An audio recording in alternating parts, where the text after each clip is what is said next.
ծնողներ, այսօրվա մեր իմ ձեզ հրավիրելու պատճառը ինքնանպատակ չէ, սա հետապնդում է այս դասահատուկ նպատակ, նախ ամրապնդելու ծնող, ուսուցիչ և աշակերտ կապը ևս մեկ անգամ և դասավանդման ընթացքում լինում են դասեր, հատկապես կենսաբանության դասերին, երբ որ դասը ավելի լավ յուրացնելու, ավելի հետաքրքիր կազմակերպելու համար անհրաժեշտ է լինում նաև ծնողի ներկայությունը, որպես իր երեխային աջակցելու, օգնելու և ավելի լավ սովորեցնելու համար։ Այդ պատճառով այսօր ես ձեզ հրավիրել եմ այստեղ։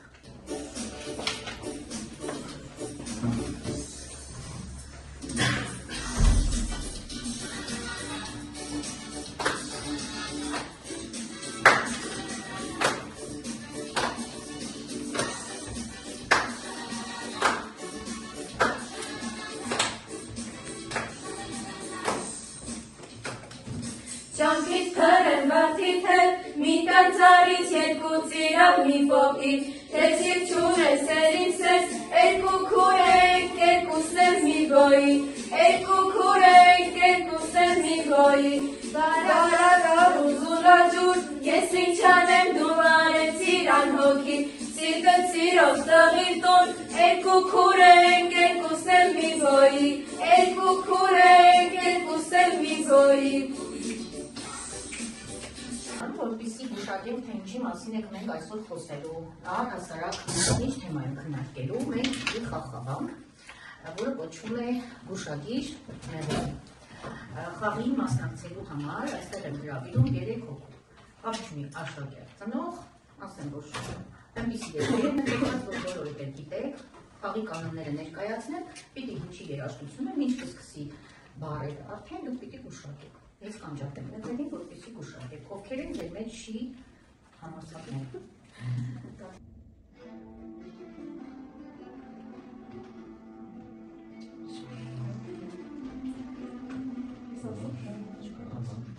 Չգիտեք, ոչ չգիտեք։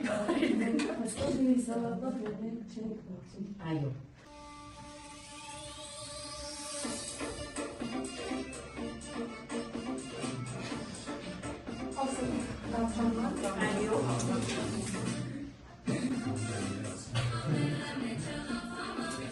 Շադրություն դարձրեք, խնդրում եմ բարել։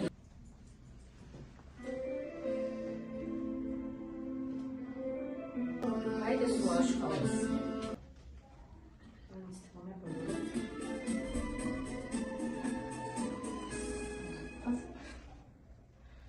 Հարեզետ հոգի և բայլուքով։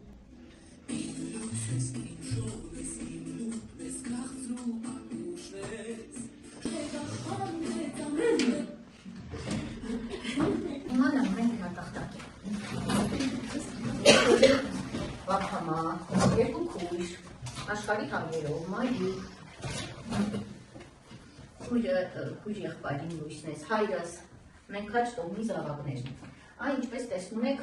ինչ կապ կա այս բոլորի մեջ, ով կարող է ասել, ինչ կապ եք տեսնում այս բոլորի մեջ, ծնողներ ջան, խնդրում եմ դուք էլ ինչի հետ կաս, այո, ծնող երեխա, ինչ, ինչպես հասկացաք, այսօր մենք խոսելու ենք մի շատ կարևոր թեմայի մասին, մենք այսօր խոսելու ենք մարդու գենետիկայի ուսումնասիրման մեթոդների մասին և այդ մեթոդներից ուսումնասիրելու են երկու ամենակարևորները, տոհմաբանական մեթոդը և պոպուլյացիոն վիճակագրական մեթոդը։ Այդ պատճառով էլ այսօր ես ձեզ հրավիրել եմ այստեղ։ Այս մեթոդի ուսումնասիրության ժամանակ ամեն անգամ ես դասի ընթացքում խոսում եմ սվինքսի հանելուկի մասին։ Այս սվինքսը ով էր, ինչ էր։ Արծվի մարմնով և արծվի թևերով դիցաբանական հունական արարած էր, որը ըստ լեգենդի նստում էր Թեբե քաղաքի մուտքի մոտ և հանելուկներ էր առաջարկում, ով որ իր հանելուկներին պատասխանում էր, թողնում էր նրանց, ով չէր պատասխանում նրանց ուտում էր։ Հիմա այսպիսի մի հանելուկ էր առաջարկել, նա ասում էր այն ինչն է, այն ինչը։ Առավոտյան քայլում է 4 ոտքով, կեսօրին քայլում է 2 ոտքով, իսկ երեկոյան 3 ոտքով։ Այդ հանելուկի պատասխանը մարդն է, այսինքն երբ որ ծնվում է, առավոտյան ինքը դեռ չի կարողանում քայլել, չէ՞, չոչ է անում 4 ոտքով։ Կեսօրին, այսինքն երբ որ արդեն մեծանում է, սկսում է քայլել 2 ոտքով։ Եվ արդեն երբ որ ծերանում է 3 ոտքով, այսինքն ձեռնափայտով։ Սա է սֆինքսի հանելուկը։ Այո, կյանքը այդպիսին է։ Բոլորն է ծնվում են, մեծանում են, ծերանում են եւ մի օր գնում են այս աշխարհից, բայց միևնույն է նրանք իրենց սերունդներին թողում են իրենց գեները, իրենց մեջ ժառանգությունը, որը փոխանցում է սերունդեսերունդ եւ երբեք չի մահանում, ասես ասած կյանքը։ Տոհմը ազգը տվյալ ազգի ժառանգությունը շարունակում է սերունդե սերունդ։ Ինչպես մեծ բանաստեղծն էր ասում, մենք բոլորս հյուր ենք կյանքում մեր ծննդյան փուչովից հերթով գալիս անց ենք կենում այս անցավոր աշխարհից։ Անց ենք կենում, բայց միևնույն է թողում ենք մեր գեները։ Հիմա անցնենք մարդու գենետիկայի ուսումնասիրման։ Առաջին խորագիրն է ծանր արմատով է զորավոր, իսկ մարդը իր տոհմաբանական մեթոդը ուսումնասիրում է սերունդների ընթացքում հատկանիշների փոխանցումը, այսինքն ինչպես են հատկանիշները, կամ որ հատկանիշները, որ հիվանդություններն են փոխանցում սերունդ եւ որոնք ոչ։ Այո, օրինակ Իսպանիայի թագավորական ընտանիքի կոչվում է Հաբսբուրգյան ծնունդ։ Նրանք բոլորը ունեին առաջ եկած ծնունդներ ու հետաքրքիրն այն է, որ այս թագավորական ընտանիքի անդամներին իրենց իշխանությունը, որպեսզի այլ իշխանական տներին մի խոսքով իրենց հարստությունը եւ այլ չփոխանցեն, իրենք իրար հետ էին ամուսնանում, այսինքն մոտ ազգակցական ամուսնություններ էր լինում, որի հետևանքով այդ ծնոտը այդպես դարձել էր իրենց ինչ ասեմ, այցեքարտը ու ամրապնդվեց մնաց այդ հայկական հիվանդություններից մեկը հեմոֆիլիա հիվանդությունն է, այլան անմակարդելությունը, որ առաջին անգամ հայտնաբերվել է Անգլիայի թագուհի Վիկտորիայի ընտանիքում եւ քանի որ Անգլիայի թագավորական տան անդամները ամուսնացել են ռուսական, իսպանական, գերմանական ընտանիքների անդամների հետ, այս հիվանդությունը տարածվել է նաև շատ արագ այդ երկրներում եւ ժառանգական փոխանցվում են նաև այնպիսի հատկանիշներ, ինչպիսիք են օրինակ երաշտական թունավորությունը, այն մեր դասարանում ունենք կենդանի օրինակներ, երբ որ ընտանիքում չգիտեմ ումից է փոխանցվել այդ երկելու շնորհը, բայց 3 աղջիկներն էլ շատ լավ երգում են անգելինայից ընտանիքի երաշտականքի համար, որը հատկանիշի տոհմաբանական սխեմա։ Շատ հեշտ է, ես հիմա կբացատրեմ ու հետո դուք կաշխատեք։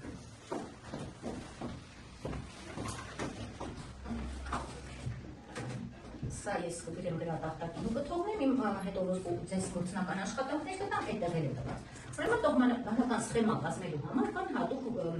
պայմանական նշաններ, ուրեմն սա կլինի արդեն ձեր մայրիկ հայրիկները, որոնք երեխաները կլինեն արդեն, այսինքն ձեր կազմած սխեման մոտավորապես պիտի ունենա այսպիսի սկսել դրած հատկանիշ։ Մինչ գործնական աշխատանքի անցնելը, ասում պիտի լսենք, որ անցնենք առաջ։ Իմ Հայաստանը ուրիշ երկիր է, ծաղկած կնճիռ է իմ Հայաստանը, քարե Պարիսպ է ու քարե խարիսկ, սիրավոր սիրտ է իմ Հայաստանը։ Այս ասմունքին նպատակ չէր, սկսելու ենք անդրադառնալ մեր հաջորդ մեթոդին մարդու գենետիկայի ուսումնասիրության եւ այսօր այս մեթոդի վերաբերյալ մի փոքր նախնական տեղեկություն մեզ կտա մեր սիրելի Գեգ Պողոսյանը, որպես պատմության ուսուցիչ, հետո ես կշարունակեմ։ Շնորհակալություն։ Հարգելի ծնողներ, սիրելի աշակերտներ, այսօր ես ներկայ եմ այս դասին կրկնակի կարգավիճակով եւ որպես ցեզնից մեկի ծնող եւ նաեւ որպես պատմության ուսուցիչ։ Միգուցե շատերին թվա թե ինչ կապ ունի պատմությունը եւ ԴՆԹ-ն իրար հետ, ասեմ որ կապը նաեւ անմիջական է եւ փորձեմ հիմնավորել, որ ավելի հասկանալի լինի։ Սովորաբար մենք պատմաբաններս, երբ որ խոսում ենք մեր անցյալի մասին, հայի անցյալի մասին, մեր պատմության մասին, փորձում ենք մեր սկիզբը հիմնավորել տարբեր հնագիտական պեղումների հետևանքով, գտածոների միջոցով, տարբեր պատմիչների, տարբեր պատմագետների փոխանցած տեղեկությունների միջոցով, որոնք սերնդեսերուն փոխանցվել են, հասել են մեզ եւ մենք էլ փորձում ենք նույն ձևով փոխանցել նաեւ մեր ծագումնաբանությունը մեր սովորողներին։ Վերաբերվում է հայի գենին, ասեմ որ բոլորս մենք գիտենք, պատմության դասերին էլ մենք անցել ենք բազմիցս ու ասել, որ հայի հայրենիքը հայկական լեռնաշխարհն է, Ասեմ, որ հայկական լեռնաշխարհը ոչ միայն հայի հայրենիքն է, հայի ծագումնաբանության սկիզբը, այլ նաև քաղաքակրթությունների սկիզբն է համարվում, այսինքն քաղաքակրթությունների խաչմերուկը։ Դեռևս հազարամյակներ առաջ այստեղ են եղել ժողովուրդներ, որոնք ապրել են իրար հետ, խառնամուսնություններ են եղել, սովորել են իրարից, մշակույթի փոխանակություն է եղել, եւ եկել են ինչ-որ մի ժամանակաշրջան, երբ որ ժողովուրդները սկսել են գաղթել, տեղաշարժվել, ծրվել են աշխարհով մեկ ու հայը մնացել է հենց հայկական լեռնաշխարհում ու դրա համար էլ հայրենիքը մեր համարում ենք հայկական լեռնաշխարհ։ Հետաքրքիրն այն է, որ քիչ հետո կներկայացնեմ նաև ժամանակակից հետազոտությունների արդյունքները, որ հայը իր տեսակը, իր ԴՆԹ-ն, իր գենոտիպը չի կորցրել ու ավելի շարունակականություն է դրսևորել արդեն բրոնզեդարյան ժամանակաշրջանում, երբ որ աշխարհում տեղի են ունեցել փոփոխություններ, որոշ կայսրություններ անկում են ապրել, որոշները վերելքներ, պատերազմներ են եղել եւ այլն, ու հայը երբ որ մնացել է իր տեղում, սկսել ինքնամփոփվել, սա հենց կենսաբանության այդ պոպուլյացիոն վիճակագրական չէ, այդ մեթոդն է, սկսել է ինքնամփոփվել, սկսել է արդեն էթնիկ խմբի մեջ ամուսնություններ ունենալ ու իր տեսակը զարգացնել, այսինքն դարձել է հենց այնպեսին, ինչպեսին որ կա, այսինքն այսօր մեզնից յուրաքանչյուրի բջիջը խոսում է մեր պատմության, մեր անցյալի մասին, իսկ արդեն նորագույն ժամանակներում գենետիկական հետազոտությունները ցույց են տվել նախ պեղումների հետևանքով դամբարանադաշտերից գտած դամբարաններից ոսկորների ԴՆԹ են անջատել, հիմնականում այս մոտ շատենարենի լճաշենի շրջաններում տարբեր հնագույն դամբարանադաշտեր եւ երբ որ ոսկորներից անջատել են ԴՆԹ-ն, պարզվել է ու վերլուծություն են արել, ուսումնասիրել, պարզվել է նաեւ մի հետաքրքիր բան, որ այդ ԴՆԹ-ն, որը հազարամյակների պատմություն ունի եւ այսօրվա մեր այստեղ նստած յուրաքանչյուրիս ԴՆԹ-ն կարծես թե չի փոխվել։ Քիչ ֆիլմ է, հենց վերաբերում է հայի գենին, կոչվում է չընդհատվող ծածկագիր 35 րոպեանոց ֆիլմ է։ Ես ուզում եմ դրան ամենաառաջին 1 րոպեն ձեզ ցուցադրել, եթե ցանկանում եք կարող եք անը դիտել շարունակությունը, եթե չեք ցանկանում կարող եք մեր հաջորդ դասին գալ եւ մեզ հետ դիտել։ Տևական ժամանակ մենք կարծում էինք, թե մեր ճակատագիրը կախված է աստղերի դասավորությունից։ Հիմա մենք գիտենք, որ այն առավելապես գրաված է մեր գեներում։ Ջեյմս Ուոտսոն, Նոբելի ամրոցանակի դափնեկիր։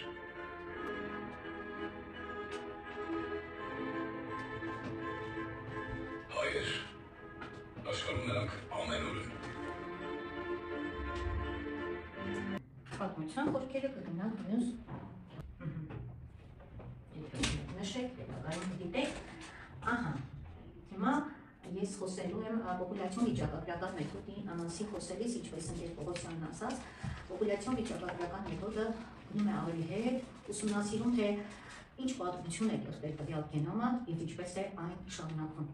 Պարզվում է կան հատկանիշներ, որոնք տոհմաբանական ամուսնությունների արդյունքում ամրապնդվում են տվյալացնի մոտ եւ կարծես թե դառնում են իրենց։ Ինչպես ասաց ընկեր Պողոսյանը, հայկական գենոմը պահպանվել է հազարամյակներ շարունակ եւ գրեթե փոփոխության չի ենթարկվել։ Դրա պատճառն այն է, որ հայերը ուր են որ ապրել, ուր են որ գնան, հիմնականում 90%-ով ամուսնանում են հայերի հետ։ Գտնում են այդ սփյուռքուն իրար եւ ամուսնանում են։ Եվ գեները աստիճանաբար ամրապնդվում են եւ փոփոխության չեն ենթարկվում։ Դրա հետ կապված, այն որ մենք տաղանդավոր ենք, դա խնդիր չի, բոլորս գիտենք, որ հայերը շատ տաղանդավոր ազգ են։ Հայերը նաև շատ խելացի են, հայերը շատ լավ հատկանիշներ ունեն, բայց ունենք մի հիվանդություն, որը այդպես կոչվում է հայկական հիվանդություն, երևանյան հիվանդություն, որը կապ չունի մեր Երևան մայրաքաղաքի հետ, դա ուղղակի երևանյան է կոչվում, որովհետև ժամանակ առ ժամանակ Երևան է գալիս։ Բայց եթե տվյալ աղջիկը կամ տղան ամուսնացավ այդպիսի աղջկա կամ տղայի հետ, որը նույնպես ունի իր օրգանիզմում այդ թաքնված գենը, կծնվի երևանյան հիվանդության երեխա։ Ուրեմն, այս հիվանդությունը, ասեմ, վտանգավոր հիվանդություն չի, դեղամիջոց է։ Այս հիվանդությունը բնորոշ է ոչ միայն հայերին, հույներին, այն այդ հույներին, հրեաներին եւ կոչվում է միջերկրածովյան ընտանեկան տեթ։ Եվ, ասեմ, ինչքան էլ մենք դրական եւ բացասական գեներ կրենք, ինչքան էլ մենք հիվանդություններ ունենանք կամ չունենանք, մեր գենոտիպի հետ, գեների հետ պետք է հաշվի առնել նաև միջավայրի ազդեցություն։ Այսինքն, եթե մեզնից յուրաքանչյուրը վարի առողջ կենսակ է, հեռու մնա վատ սովորություններից, այսինքն ծխախոտից, ալկոհոլից եւ այլն, սպորտով զբաղվի, ճիշտ սնվի եւ իր Առողջության մասին մտածելով համապատասխան մասնագետների դիմի ժամանակին, ապա այստեղ գեները կարող են փոքր քնել, մի փոքր էլ աշխուժանալու նպատակով կլսենք մեր գեղեցկուհու երգը եւ կանցնենք։ Երազին երկիր հայրենի, հոգսերը շատ հույսդ մեր։ Սա այն հաստատությունն է, որ ես տվել եմ ձեզ։ Ուրեմն թիմի անդամներ, սովորող, ծնող, այն ընտանիքները, որոնք 3 հոգով են, 2 աշակերտի անուններ կգրեք։ Ուրեմն անհրաժեշտ պարագաներ, ուրեմն հատկանիշի ընտրություն։ Այս աչքերի գույնը, մազերի գույնը, ձախլիկություն, այտերի փոսիկներ, լավ հիշողություն, որևէ հատուկ տաղանդ կարող է այստեղ չլինի ձեզ։ Դուք ընտրում եք այն հատկանիշը, որը գտնում եք, որ ձեզ ամենաբնորոշն է, հա? Կամ յուրահատուկ է։ Քչեր ունեն ձեր ազգության մեջ յուրահատուկ է։ Կամ էլ բոլոր ունեն ձեր խնդիրը։ Ընտրում եք այդ հատկանիշը, ընտրում եք մեր ընտրած հատկանիշը։ Մենք ընտրեցինք սա, որովհետև ձեր գործն է ինչ կգրեք։ Կերտերից ենք ընտրելու, թե։ Կարող եք նաև այնպեսին ընտրել, որ լավ չկա, դուք ուղղակի ձեր հատկանիշը ընտրում եք մի ուրիշ հատկանիշ, որը բնորոշ է ձեզ։ Եվ ըստ այս իմ գծածի նման, այն ներքևի գծածի նման, կազմում եք ձեր տոհմաբանական սխեման, այստեղ տված է մայրիկի ծնողներ, հայրիկի ծնողներ, այստեղից սկսում եք կատարել այս դատարկ տեղում։ Այստեղ պիտի գծեք տոհմաբանական սխեման եւ վերջում ձերս կազմած ձեր այդ սխեմային, այս շրջանակի մեջ մի հատ նկար եք նկարում, մի պատկեր, ինչ-որ ուզում եք,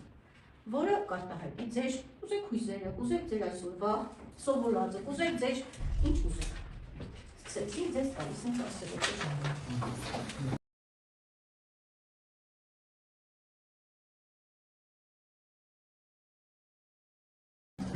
Սկսենք տալից։ Ուշադիր մեկս լսում եք, խնդրում եմ ուշադիր լսում եք մեկս մյուսից։ Ես ընտրել եմ հատկանիշներից կամ մազերը, որովհետև այս հատկանիշը բնորոշ է մեր ընտանիքի կողմածառում, կարծեմ եք կողմածառ այսպես, կամ մազեր հայրիկիս ծնողներից ունեցել է պապիկս, հայրիկիս ծնողներից չեն ունեցել, բայց հայրիկս ևս կրում էր գենը, եւ այստեղ արդեն երեխաները ունենք ընտանիքը, որտեղ երեխաները ունեն համբուրգ մազեր։ Իսկ լոգոն մենք այստեղ տոհմածառ ենք նկարել, որտեղ այստեղ արմատի ծառիկունի նկարված է դնթը, եւ մեր լոգոյի իմաստը մեր տոհմածառը կրում է յուրահատուկ դնթը։ Եվ ինչ զարմանալի նոր բան հայտնեցին այս աշխատանքի ընթացքում, որ հայտնի ամբողջ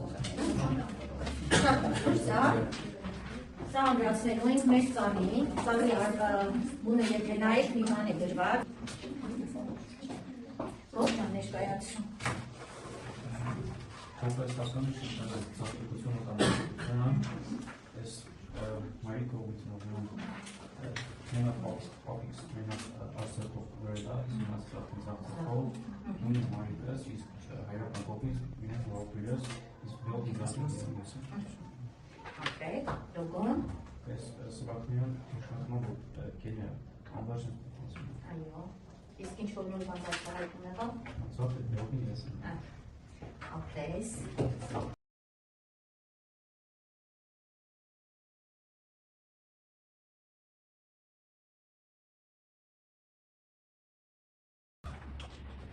Այդ բազմի տոհմածառը, որը դեռ շատ պիտի ճուղավորվի, շատ տերերներ, բողբոջներ տա և շարունակվի։ Ուրեմն հարգելի ծնողներ, նաև մեր աշակերտները ձեզ մի հետաքրքիր անակնկալ ունեն։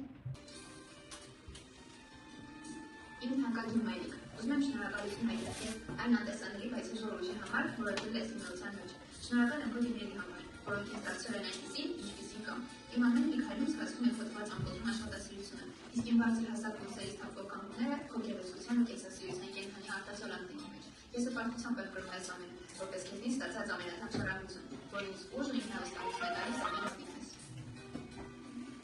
Մամչա, շնորհակալ եմ քո բնավորության համար, որ ժառանգել եմ քեզնից ու սովորել եմ չհասնվել դժվարություններից։ Ասում եմ, գենետիկան պարզապես գեների փոխանցում է, բայց ես գիտեմ, դու ինձ փոխանցել ես շատ ավելի, քո աչքերի լույսը, քո ժպիտի ջերմությունը, քո ուժն ու մտքությունն ունի։ Սիրելի մայր, ես քեզ շատ սիրում եմ։ Շնորհակալություն երեխաներ, կարծում եմ, որ մայրիկներին շատ հաճելի էր այս խոսքերը լսել։ Իհարկե վերջում նաև այս խոսքերը կհանձնեն նաև ձեզ գեղեցիկ բացիկների ձևով, խնդրում եմ լավ կպահեք, որովհետև շատ կարևոր է, որ ժամանակ նման խոսքեր լսեք։ Իսկ հիմա ուղղակի որպեսզի խառնաշփոթ ստեղծվի բացիկները կհանձնեն մի փոքր ավելի ուշ։ Հիմա բերեք մի հատ տեսնենք ինչ սովորեցինք այսօր։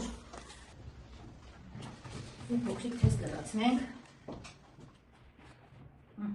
Որն է մարդու ժառանգականության ուսումնասիրման տոհմաբանական մեթոդի էությունը։ Ուսումնասիրել հատկանիշների ժառանգումը սերունդների ընթացքում տոհմածաղի միջոցով քրոմոսոմների կառուցվածքը մանրադիտակով, որոշել արյան մեջ ֆերմենտների քանակը։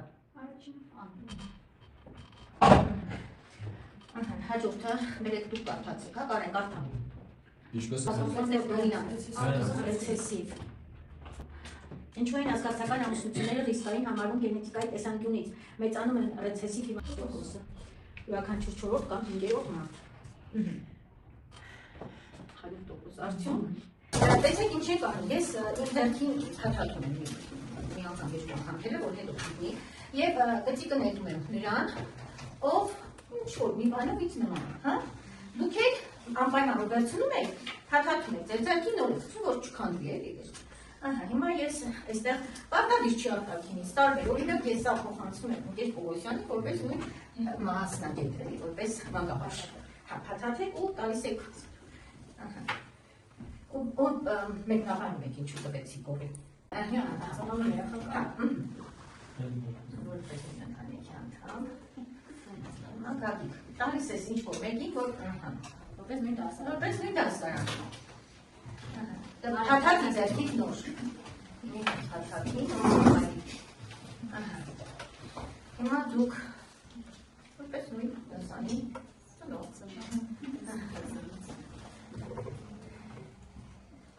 կարող եք նույն ազգությամբ, նաև դեր կողքնել են նույն ազգից, չէ? Ձերքի։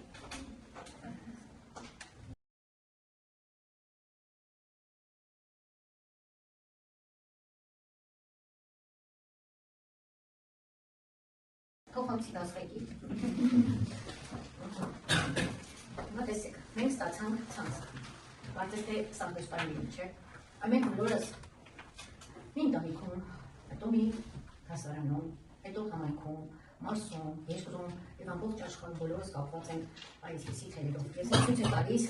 մեր տոհմաբանական մեթոդի էությունը, որ ԴՆԹ-ն փոխանցվելով սերունդեսերին երբեք չի մահանում եւ այդ կապը պահվում է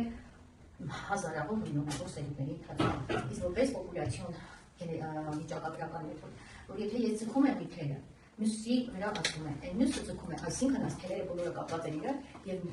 տվյալ պոպուլյացիայում, տվյալ ընտանիքում, գյուղում, դասարանում, երկրում մի ինչ-որ մի կողմություն ուղղակի կամ անուղղակի ասում են նաեւ մյուսների վրա։ Եկեք պահենք մեր գեները մաքուր, մեր հոգին մաքուր եւ լինենք հայրենասեր, բաժի, լավ մարդ ու լավ հայ։ Շնորհակալ եմ բոլորիդ այսօր այստեղ գտնվելու համար։